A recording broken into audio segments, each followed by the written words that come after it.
ఇంకో పక్కన సిరిసిల్ల ఉంది, ఆ పక్కన సిద్దిపేట ఉంది.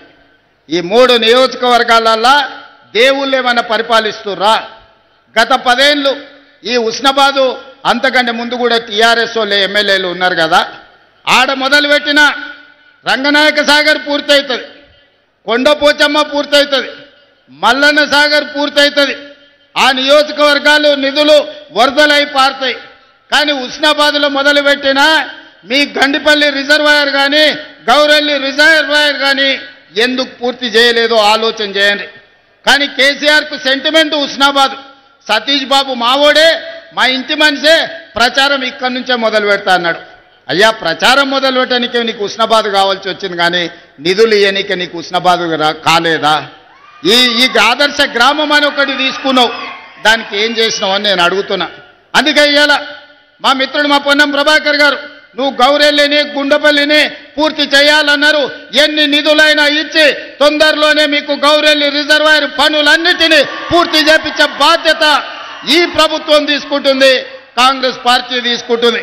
అదేవిధంగా మీ ఎమ్మెల్యే గారు చాలా ఇచ్చినా ఇంకేం ఆడాడు అనుకొని వచ్చిన, మీకు కాలేజీలు ఇచ్చినా, యంగ్ ఇండియా ఇంటిగ్రేటెడ్ స్కూళ్ళు ఇచ్చినా, మీకు రోడ్లు ఇచ్చినా, చాలా ఇచ్చినా ఇంకా మా పొన్నమన్న సంతోషంగా ఉంటాడు అనుకున్నా. అది అయిపోయింది, ఇచ్చింది అయిపోయింది, మళ్ళీ ఏం చేస్తావో చెప్పని మళ్ళీ కొత్త కాగితం ఇచ్చిండు. దీంట్లో చాలా ఉన్నాయి.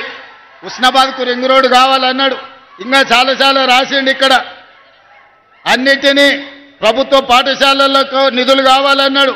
అదేవిధంగా పట్టణం చుట్టూ రింగ్ రోడ్డు అడిగిండు, మున్సిపాలిటీకి అండర్ గ్రౌండ్ డ్రైనేజ్ ఏదో అడిగినట్టుండు. అదేవిధంగా చాలా వాటికి తాగునీటి నీళ్ళ కోసం కూడా ఇవాళ నిధులు అడిగిండు. తప్పకుండా ఇక్కడికి వచ్చిన ఉస్నాబాదు మిత్రులకు మీకు ఒక్కటే మాట ఇవ్వదలుచుకున్నా, గత పాలకుల లెక్క ఉస్నాబాదును నిర్లక్ష్యం చెయ్యం. ఆనాడు సిద్దిపేటను, సిరిసిల్లను, గజ్వేలో మాత్రమే వాళ్లకు నియోజకవర్గాలుగా కనిపించినాయి, ప్రజలుగా కనిపించిందేమో. మనం అట్లా కాదు, ఖచ్చితంగా అభివృద్ధి చేస్తాం. ఉస్నాబాద్కు కావాల్సిన నిధులను మంజూరు చేసి ఈనాడు ముందుకు తీసుకెళ్తాం. అదేవిధంగా పెద్దలు వెంకటస్వామి గారు ఉన్నారు. గతంలో ఐటీఐలు అంటే కాలం చెల్లిపోయిన ట్రైనింగ్లు ఇచ్చేది.